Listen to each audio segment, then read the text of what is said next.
Saludos, amigos y amigas de La Respuesta. Al momento que este programa se graba, estamos en la tarde del 4 de junio del año 2020.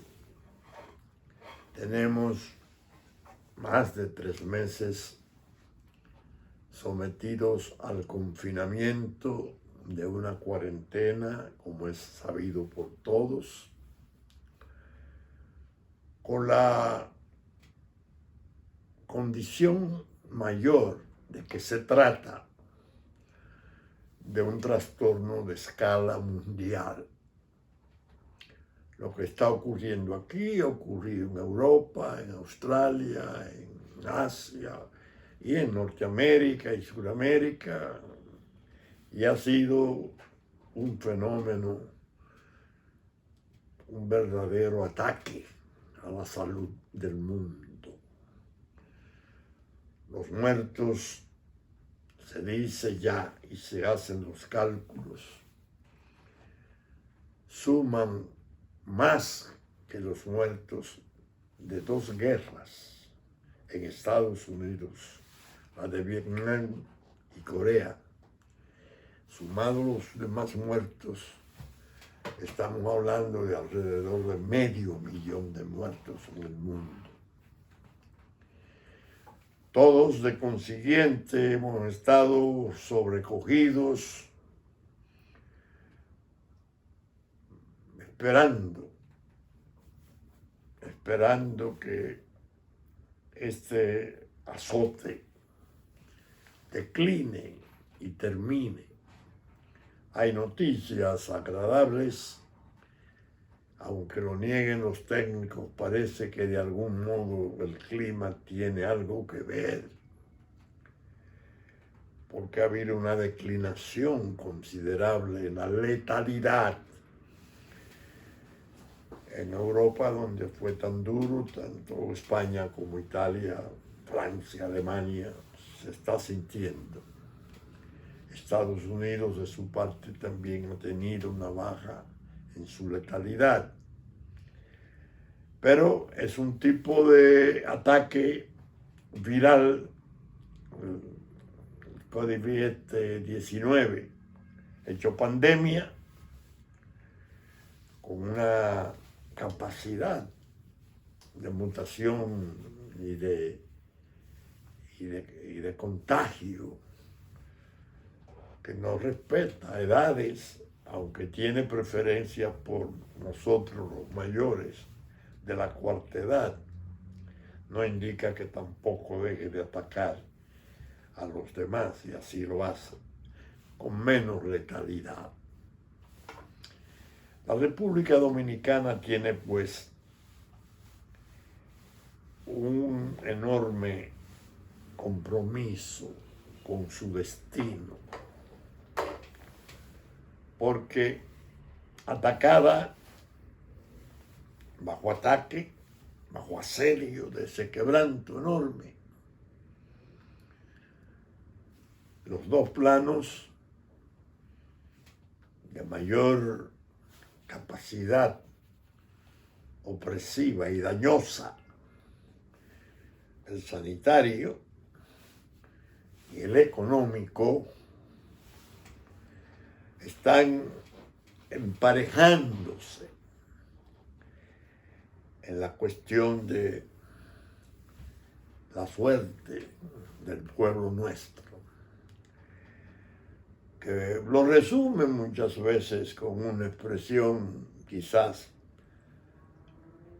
muy resumida, pero muy elocuente: o nos mata el virus o nos mata el hambre. Es un tipo de dilema que hay, porque se necesitan las restricciones, se necesitan los controles. El Estado, la Constitución de la República le da pie para hacerlo en términos legales. Aquí se ha repetido ya por 4 veces, en otras partes por igual, ha habido repeticiones, pero evidentemente la cuestión económica sufre mucho, la paralización de la producción, las fábricas, las industrias, el comercio, el turismo, los vuelos, la agricultura, que por desgracia mayo acaba de pasar y yo precisamente escribí en mi blog la pregunta del miércoles: mayo y sus presagios, porque un mes de mayo tan renuente, tan hostil a ofrecernos la lluvia generosa de siempre, un mayo misterioso, se negó. En los últimos 2 días, 2 días antes de las Madres, en el norte entró algo de lluvia, sí, bastante, pero el mes como mes fue pobre, muy pobre, impresionantemente pobre en lluvia. No se sintieron sus truenos, sus rayos, sus relámpagos, la tormenta esa constructiva de mayo que sirve tanto para los cultivos, para la siembra, para el progreso de los sembrados. Desgraciadamente, junio, en los primeros 4 días, parece que ha seguido el mismo camino de mayo seco. Entonces tenemos ese dilema enorme en que la posibilidad del contagio obliga a la cuarentena, el toque de queda, pero paraliza lo otro. Abrir, desescalar las medidas es delicado. Recomiendan mucha prudencia a los gobiernos, porque si la población desesperada como está sale a la aglomeración, se corre riesgo de contagio, porque las pruebas no han sido muy pobres, pruebas sin ninguna validez, unas estadísticas ahí penosas que no se pueden realmente confiar en ellas. No hay pruebas suficientes como para poder hacer la ecuación entre declinación y contagio, si baja o si está por activarse un rebrote. Entonces, en ese dilema está atrapada la República Dominicana, pero que tiene una tercera dimensión de trastorno. Su quehacer político y su funcionamiento constitucional están gravemente perturbados.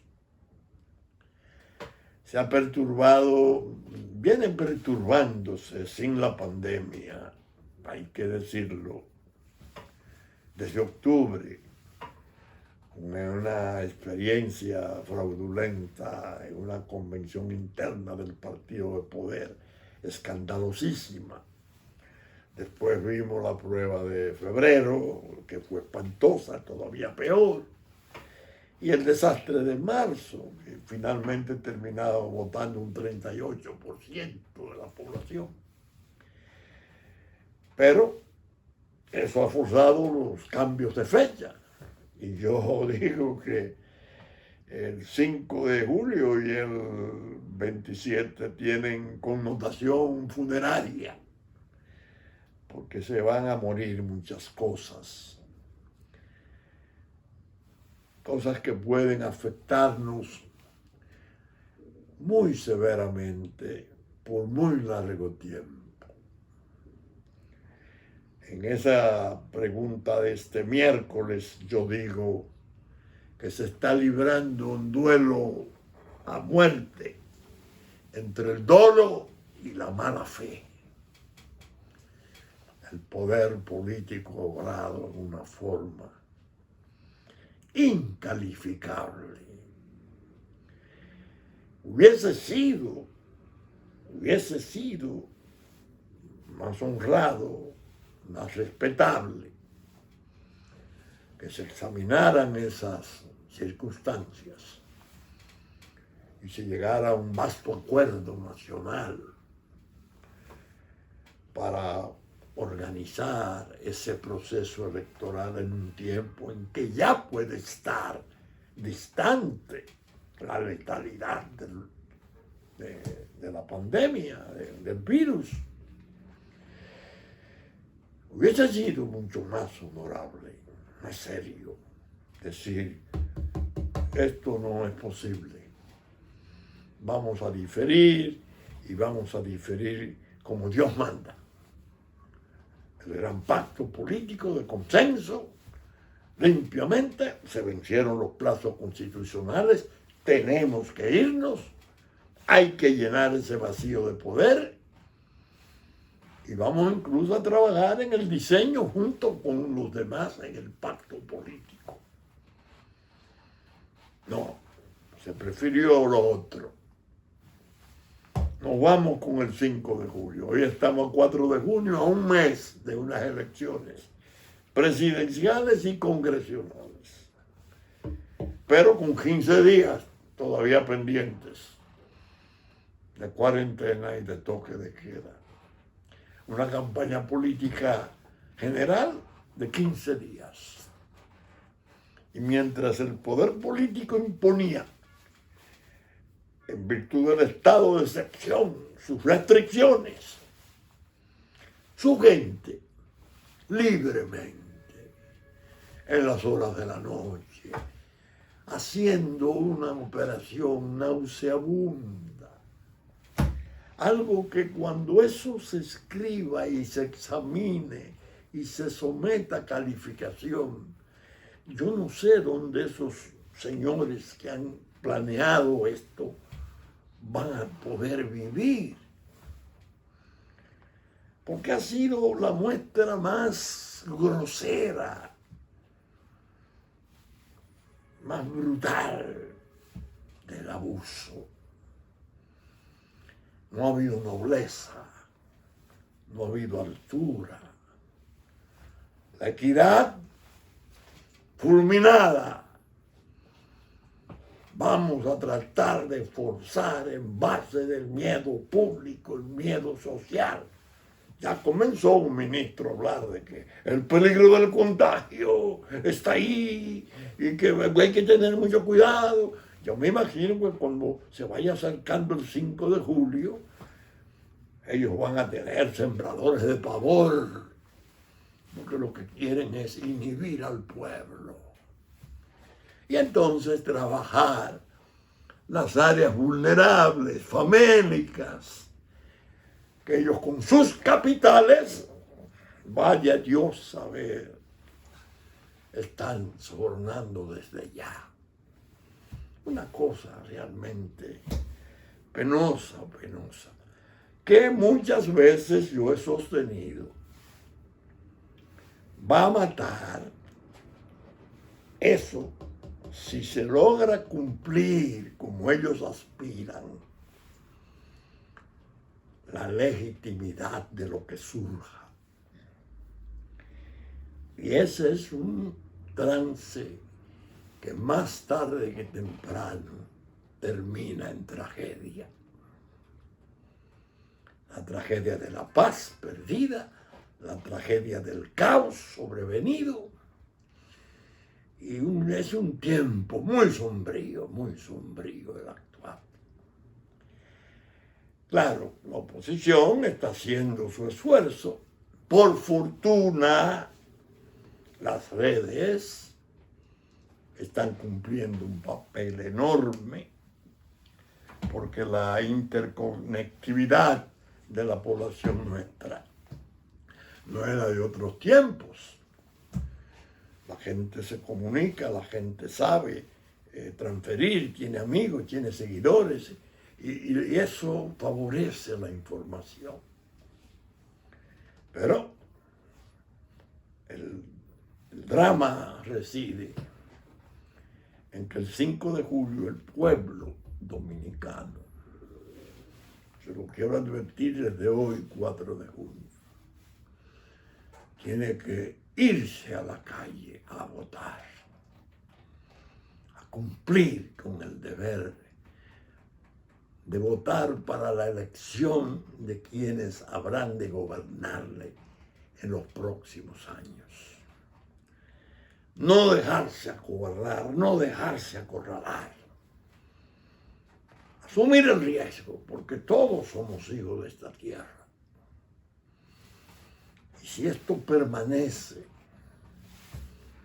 con las cosas que se han hecho, Dios mío, el agobio de esa deuda enorme, la crisis económica que ya sabemos que es una derivación de la pandemia, que muchos la comparan en retrospectiva con la depresión del año 1929.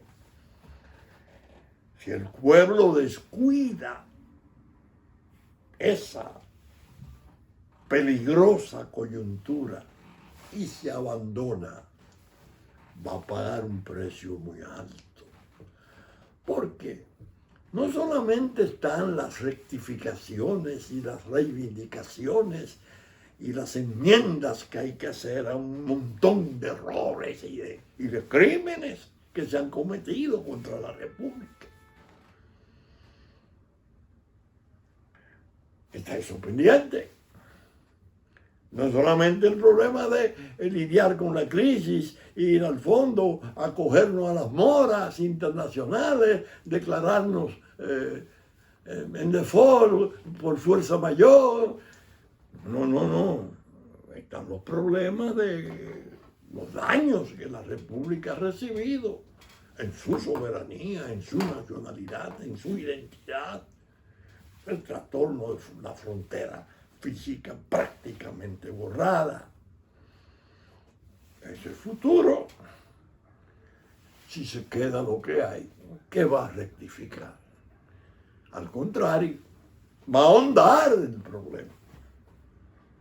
No puede, bajo ningún concepto, el pueblo perder de vista que tiene un compromiso muy serio con el porvenir, con el futuro, con el destino nacional. La idea es que la pandemia pasó a ser la noticia mundial. Uno ve la televisión de todas partes y no hay noticias que no sean de la pandemia. Entonces el poder se da cuenta desde el principio que esa noticia, esa macro noticia que interesa a todos, va a poner de lado el debate. No se va a hablar de corrupción público-privada, gravísima. No se va a hablar de drogas. No se va a hablar de seguridad o inseguridad de la familia. Es decir, todas las falencias que se han venido desarrollando, que son las que constituyen la verdadera materia prima del debate, por efecto del espanto de la pandemia, quedan como noticia de segundo orden. El equipo brasileño, funesto. Yo no creo que haya habido un hombre que le haya hecho más daño a este país que ese Joao Santana. Con su teleconferencia y su estructura aquí, cobrando millones de pesos. Juegan con eso. el pueblo que se entienda con su pandemia, vamos a asustarlo, vamos a ello, y mientras tanto seguimos con esto. No nos pueden sacar nuestras fallas, nuestras barbaridades. Y cuando la sacaron, que venía sobre eso, de un modo u otro se aplacó. Y entonces llegó la pandemia y ahí se sustituye y la fuerza mayor explica como, bueno, esto, lo otro no cuenta. Lo que cuenta ahora es que baje, que desaparezca el coronavirus y que nosotros permanezcamos en el poder. Así sea por testaferro, por una vulgaridad, una cosa que yo tendría como que sentarme a buscar términos especiales, especialmente dolorosos para poder calificar esto. Pero la idea es que los pueblos tienen instinto. Un instinto magnífico tiene el pueblo nuestro. Y a mí me tranquiliza pensar y saber que el pueblo nuestro no se va a dejar embaucar y que saldrá dignamente a cobrarle cuentas a quienes han desgobernado en una forma realmente desastrosa. Esa es la posición severa de la respuesta de hoy. El mundo está naturalmente estremecido. Yo digo que el momento actual será un momento indeleble para la conciencia mundial. Uno, por ejemplo, analiza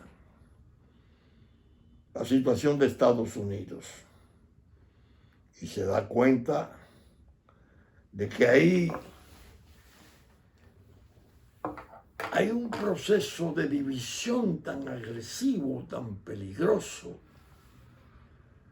que hace pensar en que casi se está en una reapertura de los azares de una guerra civil. Piensen esto. Voy a contarlo haciendo una digresión. Una de las mejores películas de toda la historia fue aquella de Lo que el viento se llevó. Una película que duraba 4 horas, tenía 2 intermedios. Clark Gable y creo que Vivien Leigh, actores fabulosos, artistas fantásticos. El drama se desarrolló durante la Guerra Civil Norteamericana. Naturalmente, bellísimo el drama, la actuación de los artistas, tristísima, la crueldad de la guerra en curso, pero finalmente todo era indicando, el viento se llevó todas esas cosas. En el año de 1960, estando vivo el presidente Kennedy, que gana sus elecciones, comenzaron unos disturbios terribles en el sur de Estados Unidos. El presidente Kennedy, con su índole connatural enérgica, mete la fuerza y contiene o trata de contener el desastre, pero con mucha conciencia habla de las desigualdades, de la necesidad de políticas sociales, civiles, de avances civiles en los derechos para los afroamericanos, porque había una odiosa situación de discrimen. Bueno, lo matan en Dallas. El presidente Johnson, que le sucede, impulsa una legislación de avanzadísima en favor de la de establecerle sus derechos a esa parte tan importante de la población norteamericana, una minoría muy valiosa. Pero se escribió entonces, no recuerdo haberlo leído, no tengo de momento el nombre del analista del Time que lo escribía. Parece que el viento no se lo llevó todo. El viento, lo que el viento se llevó, no. La unidad de la nación sí se consagró, que fue el logro sublime de Lincoln, que evitó la desintegración de su pueblo en dos naciones diferentes, dos estados diferentes. Los tres estados del sur, desentendiéndose del norte. Muy bien. Pero quedaba, decía el comentarista del Time, quedaba el problema racial como una especie de daño grave en el corazón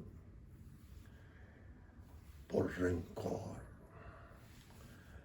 por desprecio, por una falta de compasión frente a la desigualdad. Y eso se mantuvo por años. Naturalmente vinieron hechos extraordinarios. El asesinato de Martin Luther King, predicador formidable, un idealista. Asesinato como el de Robert Kennedy, que era un seguro presidente de Estados Unidos, el hermano de John F. Y en medio de todos esos asesinatos y esa violencia y esas cosas, se notaba siempre que, muy bien, hay derechos civiles muy bien establecidos, pero en el fondo hay algo que el viento no se llevó. Ahora acaba de ocurrir algo interesante. La presencia de un presidente de excepción, algo que nadie suponía que podía ser, Donald Trump. Dice su ex ministro de Defensa que está trabajando para la división de su pueblo. Parece que el señor no se dio cuenta de que realmente lo que el señor Trump significa en el poder, haciendo las cosas que ha hecho, es un principio de revolución, pero en favor fundamentalmente de la postergación y el olvido de lo que se llama la América profunda, el americano, el WASP, blanco, sajón. Bueno, hay tres condiciones, el WASP, que fue la que le respondió a su poder. Su posición frente al liberalismo, frente a todas las concesiones de la administración demócrata, de la propia administración republicana previa de principios de siglo, el America First, América primero, su rompimiento con China, el aumento de todos los niveles del empleo, llegó a el desempleo a un 4%. Incluso la población afroamericana, favorecida enormemente dentro de ese estatuto del empleo. Su forma de ser, llega al grupo G8 y cuando se sienta lo primero que pregunta es: ¿y Rusia dónde está? Y entra en conflicto con Europa y entra en conflicto con la prensa, especialmente, que él entiende que esa prensa lo hostilizó siempre y lo iba a hostilizar, no le iba a dejar vivir tranquilo. Por eso ha dependido en gran modo de comunicarse directamente por las vías digitales. Ese hombre ha creado una especie de trauma mundial. Y ahora se está viendo.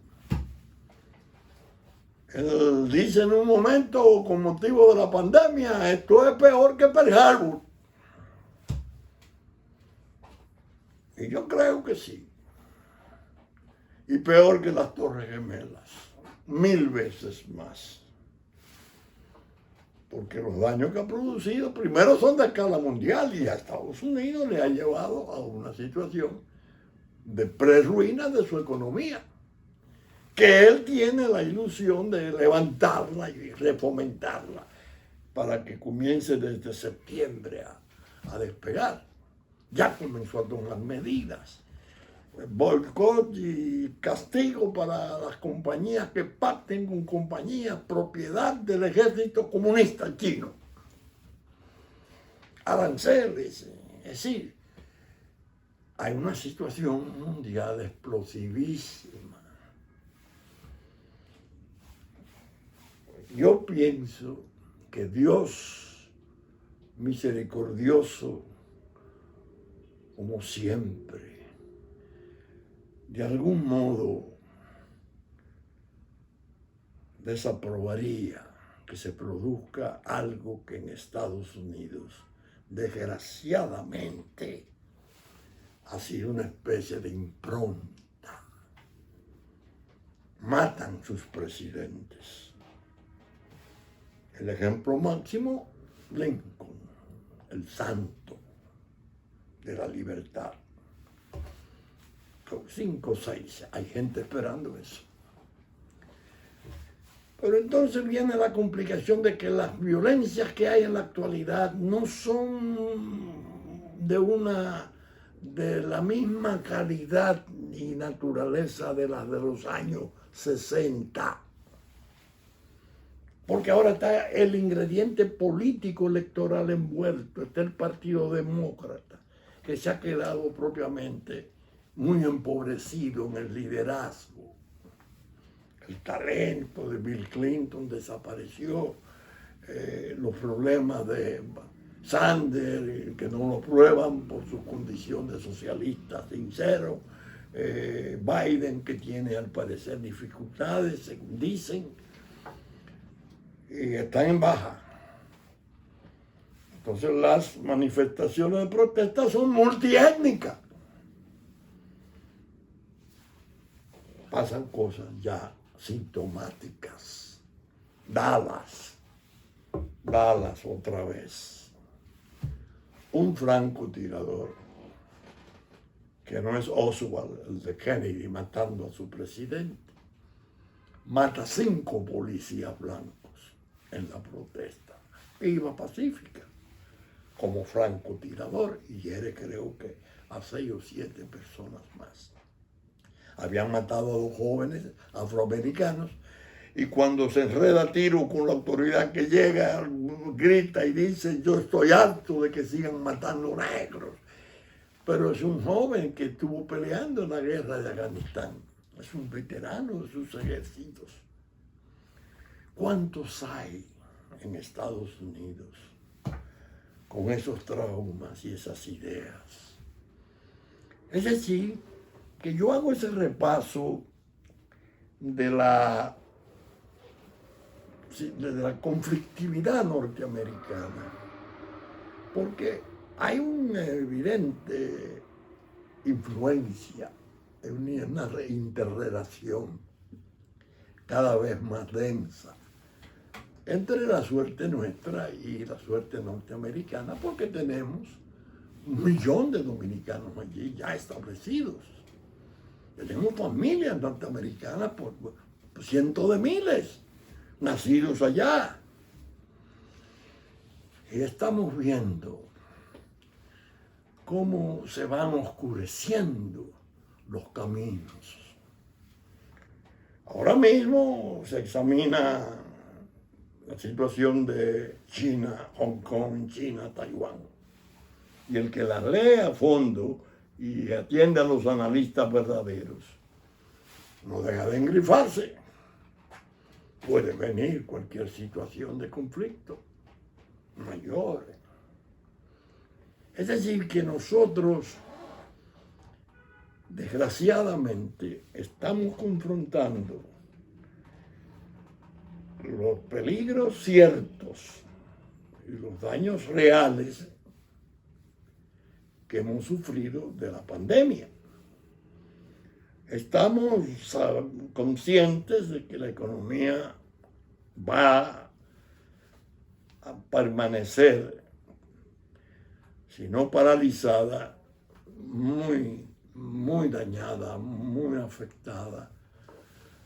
Sabemos que eso va a traer dificultades económicas y, claro está, protestas sociales que son inevitables, porque una gran parte de la población nuestra tiene dificultades inmensas de desempleo y de medios de supervivencia.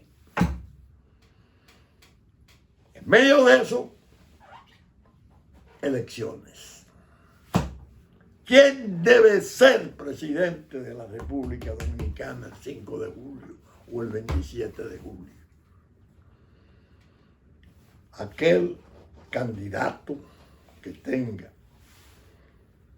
experiencia, capacidad, relaciones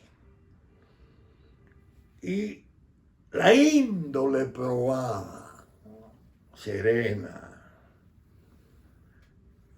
el cálculo brillante del consciente, del hombre de conocimiento, Leonel Fernández. Yo vi en una mañana, un mediodía,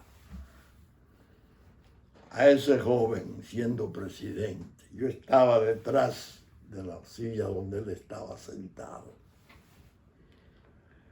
Cuando se armó una peligrosa discusión entre los entonces presidentes Álvaro Uribe y Rafael Correa de Ecuador, Álvaro Uribe de Colombia.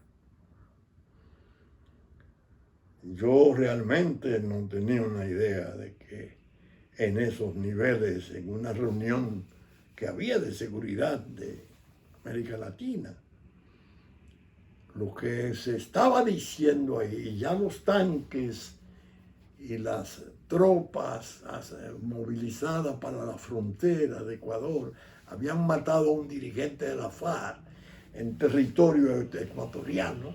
Correa estaba sublevado, Correa muy vigoroso, muy digno, acusaba a Colombia, Colombia respondía con la habilidad y la sabiduría del otro. Un desastre. Yo recuerdo que la presidenta de entonces de Argentina, la viuda Kirchner, estaba muy inquieta y tuvo una intervención interesante tratando de apaciguar. El que vio a Leonel Fernández ahí sabe qué tipo de aptitud, cuáles son las aptitudes que tiene ese hombre para manejar crisis. Ese fue vital para frenar lo que podía ser una guerra entre dos naciones hermanas. Bueno, y allá se encargaron de declarar a Santo Domingo la capital de la paz. Santo Domingo era la capital de la paz. Es decir, con este complejo panorama, con este plexo de crisis de todo tipo, ahí no se puede ir a inventar. Ese candidato oficial desastroso, el otro es un candidato magnífico, una persona decente, con una preparación, no hay dudas, considerable, que tiene una aprobación pública enorme, que ya lo están poniendo en una cantidad de encuestas que están saliendo por estercolero. Hay una, es ofensivo leer en una encuesta da 3 puntos más, 5 puntos más, una fábrica de mentiras disfrazada de encuesta. Es un candidato, pero no es el otro. No es el otro. No ha manejado crisis. No ha manejado crisis. Quieras o no, muy indecente, amigo nuestro, le consideramos mucho, pero no es el otro. Por suerte, ya entre ellos, los dos, conscientes los dos de los peligros, de que hay una tendencia al autoritarismo gravísima. Ya tienen acuerdos en los planos senatoriales en 24 provincias. Creo que 13 senadores y 11 senadores. 13 para PRM, 11 para la Fuerza del Pueblo y sus aliados. Es decir, que el problema de la elección del presidente nuestro en estas circunstancias tiene que ser obra de la razón, obra de la noble conveniencia del pueblo. ¿Quién va a estar en el puerto de mando en medio de estas tormentas? Que no es solo una, son muchas. ¿Quién podrá llegar que tenga significación internacional suficiente para, con esas ventajas que da esa condición, poder ir lubricando soluciones a los apremios de ese proceso que viene? Pero que a la vez tiene como obligación rectificar los errores y los crímenes que se han cometido contra la nación y sus símbolos, que quizás sea la parte peor. Esa es la cuarta dimensión de la pandemia. 4 planos de peligro: salud, economía, fundamentales, son 2 después. Hay que reparar esta nación. Este Estado hay que llevarlo a dique seco, hay que arreglarle, restablecer el valor de su fallo 168, desconocer todo ese desastre que se hizo con una venta vil de millones de extranjeros para venir aquí y arruinar el trabajo nacional y crear todas las condiciones difíciles en la construcción, hasta en la propia capacidad de instalaciones para la educación que estamos. Se hicieron inversiones inmensas. ¿Para qué? Para las necesidades de ellos. Es decir, que este 5 de julio, como su segunda vuelta, 27 de julio, el pueblo tiene que ser muy cuidadoso. En mi opinión, es mi recomendación. Y muchas veces lo digo, mis hijos no quieren que yo lo diga. Y hay mis nietos y mi familia y hasta mis amigos. Pero soy un realista. Todas esas derivaciones terribles que puede generar un error en la elección de quien haya de gobernar, yo no estaré aquí para verlas. Estamos, ya a mi edad, soy realista, pero tengo la preocupación por mi pueblo, por la familia de mi pueblo, por la suerte de mi pueblo. Y debo de estar asumiendo posiciones y responsabilidades hasta la hora de la muerte, hasta el último hálito. Y mi consejo, se lo digo a quienes oigan este programa, no se pierdan. Que no, que la primera, que la segunda vuelta. Leonel Fernández es el candidato por excelencia a seleccionarlo, a elegirlo en este mar terrible de conflictos y de crisis. Ahora bien, Luis Abinader, bueno, tiene una puntuación muy alta, no ganaría en primera vuelta, pero quien debe quedar en segunda entonces es Leonel Fernández, porque es el consciente, es el que evita, por ejemplo, como evitó con multitudes que hoy no se hubiese podido hacer, que la Constitución fuera nuevamente estuprada.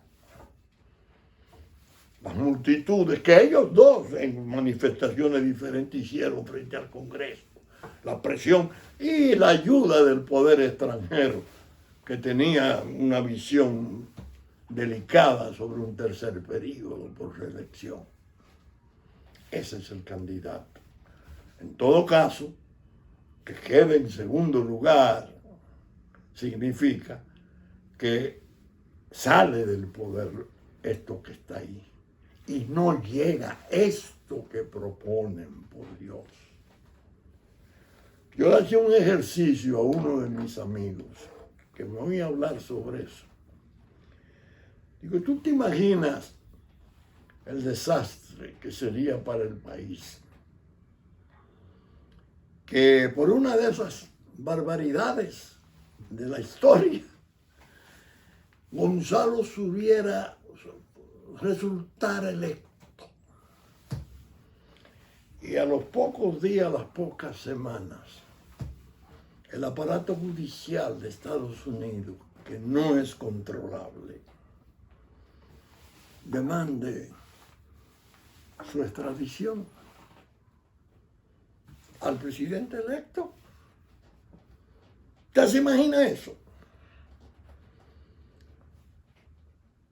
O que de otros expedientes graves que hay de allá por conocerse, extradiciones que están pendientes de conocerse en Colombia, a punto de fallarse, surjan reclamos de extradiciones delicadas que deshonren al poder, y ese poder es el que va a proseguir.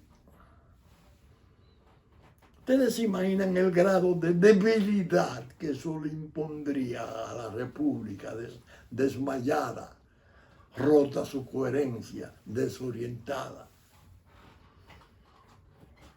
No es una cuestión simple. Estas elecciones son especialísimas y hay la necesidad de cuidar el destino del pueblo nuestro. Y ahí tendremos que jugárnosla. Todos. Que nadie se quede en casa. Invertir. El lema, la consigna para la pandemia, quédate en casa. No, ese día hay que salir a votar. Que se tomen las precauciones, yo lo creo. Mascarilla, 2 metros, que las mujeres voten por la mañana, desde las 7 de la mañana hasta la 1 de la tarde, que los hombres lo hagan hasta las 7 de la noche, bueno. Y se toman medidas, porque claro, hay que tomar alguna precaución. Tampoco lo otro es un desatino. Si es que no nos anuncian un rebrote y nos ponen 4, 5, 6 ataúdes como en Ecuador en la calle y nos abren 80 o 100 fosas como en Brasil está ocurriendo y en el propio Ecuador.